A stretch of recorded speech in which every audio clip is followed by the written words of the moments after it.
Η επιστήμη μπορεί και μετράει. Science can see the distancing of the galaxies, but not the distancing of cosmic matter.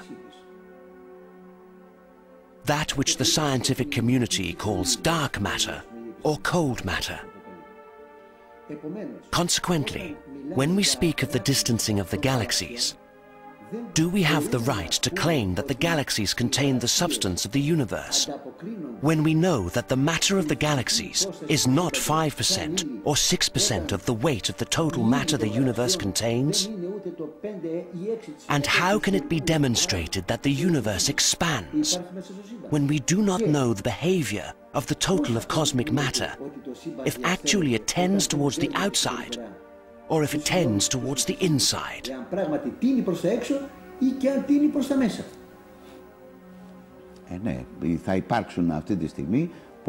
There are many scientists who will tell you that what we measure, what we see, if you will, the materials that we do see, indeed constitute 4 to 5% of all the material that should exist in the universe.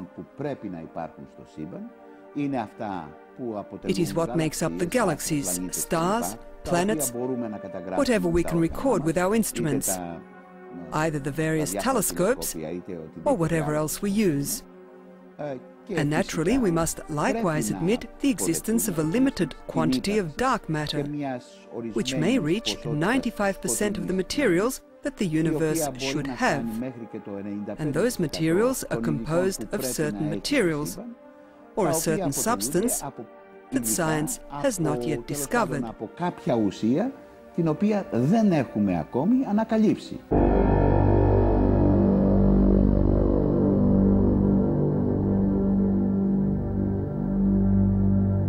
Who can verify that the dark matter of the universe, which covers 90 to 99% of the total of all matter, follows the course of the galaxies? If we suppose that it does follow it, what occurs at the center of the movement of matter? From where and how is the infinite matter of the universe generated so as to move the engine room of flight from the center of its existence? Perhaps dark matter follows certain laws, unknown at present, and heads in a course opposite to the galaxies.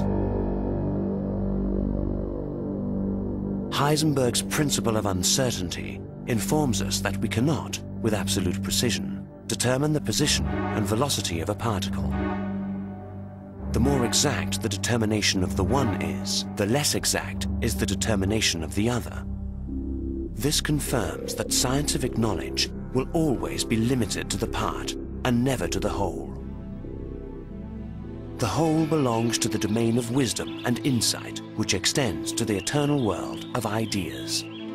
Because we live in a world of established opposites, which constitute harmony, because the opposite of up is down, the opposite of left is right, the opposite of light is darkness, the opposite of attraction is repulsion, it follows that the opposite of evolution is devolution within the context of institutional, existential laws and principles.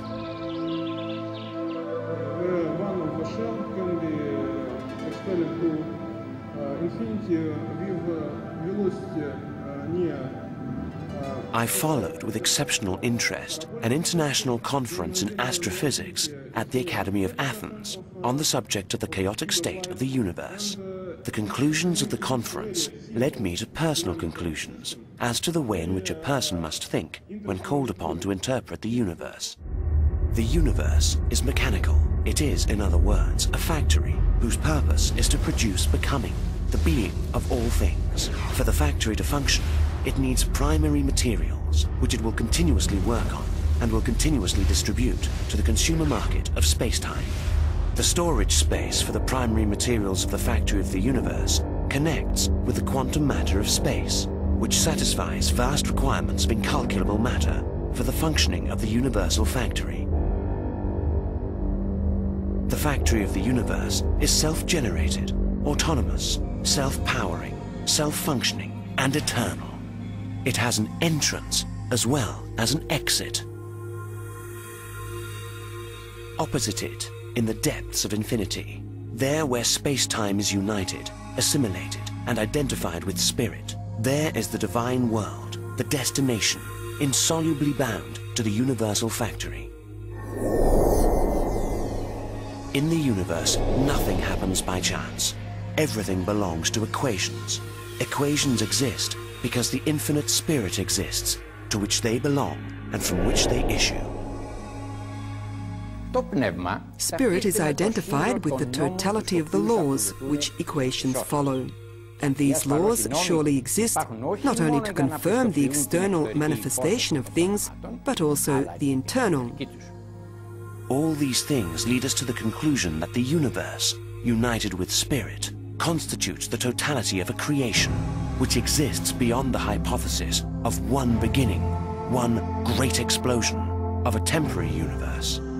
The beginning of creation in the Old Testament, the beginning of creation of the so-called Big Bang, and every other type of beginning, leads us nowhere other than to the decisions of a flawed God, who begins to create a universe which turns off and on with a repeated genesis and a repeated death. This certainly declares that God, if these things indeed hold, is flawed. However, because God is not flawed, but is perfect, man must seek the perfect functioning of the universe through the manner of thinking of the Creator himself. This constitutes the supreme duty of each scientist, researcher, speculative philosopher, and thinking person.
The ancient Greek philosophers comprehended the meaning of creation and identified it with the eternal, that which never began and will never finish, and as it is eternal, it is perfect.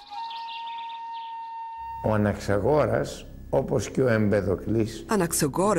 and Empedocles in the 5th century BC, referring to being, declared that nothing comes into being and nothing can become non-being. Being is without beginning, without end, and qualitatively immutable. What people call life and death is nothing but the separation of the elements of matter, which, in relation to themselves, are incorruptible. If, however, they are incorruptible and immutable, how is it the case that from the bread we eat, we form flesh, bones, veins, blood, hair, and so on? That question leads Anaxagoras to the explanation that in each substance